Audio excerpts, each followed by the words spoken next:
पता है, तुमने छोटे सोच के जो हो ना,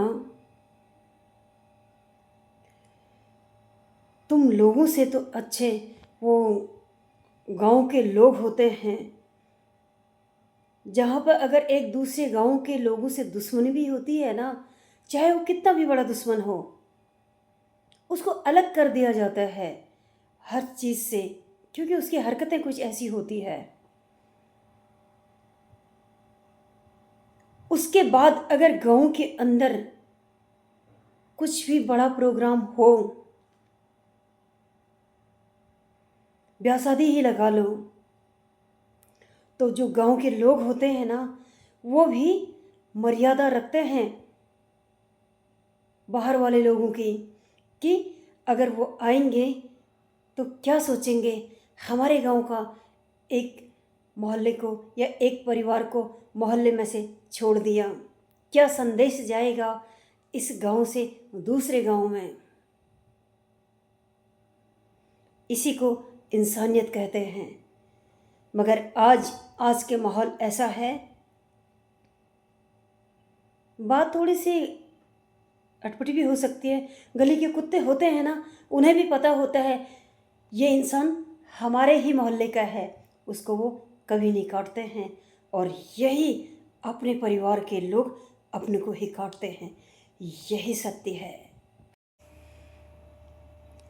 मैंने वो भी टाइम देखा था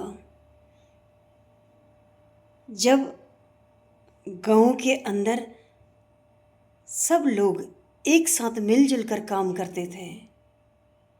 हमारे गांव में घरों को मिट्टी से लिपा करते थे। आज तो खैर कुछ घर हैं जहाँ पे आज भी मिट्टी से लिपाई होती है, वरना आज तो लैंडर वाले घर हो गए हैं।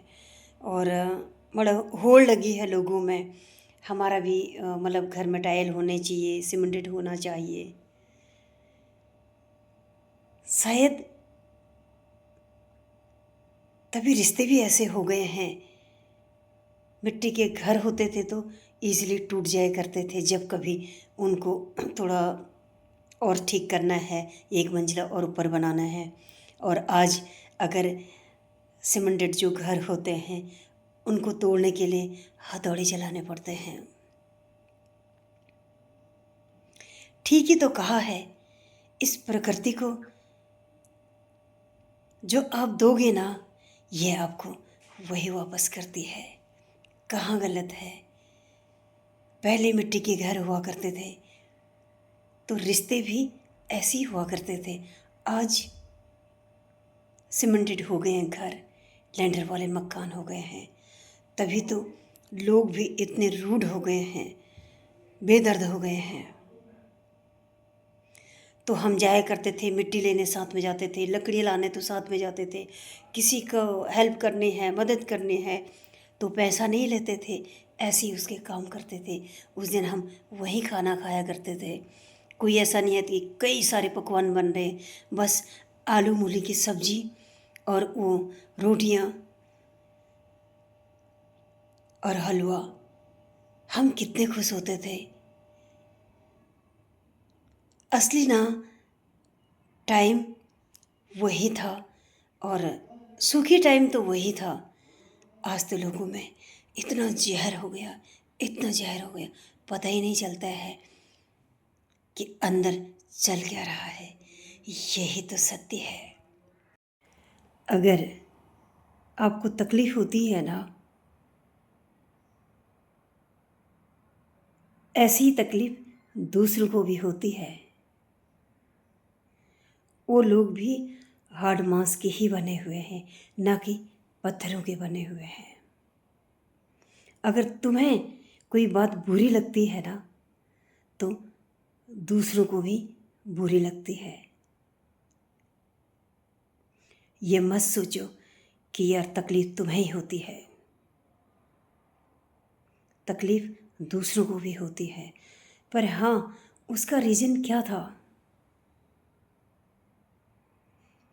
सचमुच ही सामने वाला गलत करता है क्या, या हमारी सोच गलत है? इस चीज़ पे ध्यान देना चाहिए, क्योंकि दूसरों पे ना उंगली उठाना बहुत आसान है, जैसे कि जब हम मुंह से बोलते हैं ना, पैसे थोड़ा लगते हैं बोलने के, कुछ भी बोलो। इन चीज़ों का ध्यान रखना चाहिए। ये बुद्धि है ना, ये बुद्धि बर्बाद कर देती है अगर इसको गलत राह पे लेके जाओगे तो। अगर यहाँ गलत बीज डालोगे तो देख रहे हो ना अभी विनाश कैसे हो रहा है। शायद इसी को ही बदलाव बोलते हैं। पर बदलाव अच्छा होना चाहिए, अच्छी सोच होनी चाहिए बदलाव के लिए, ना कि विनाशकारी। इस चीज़ पे ध्यान देना चाहिए।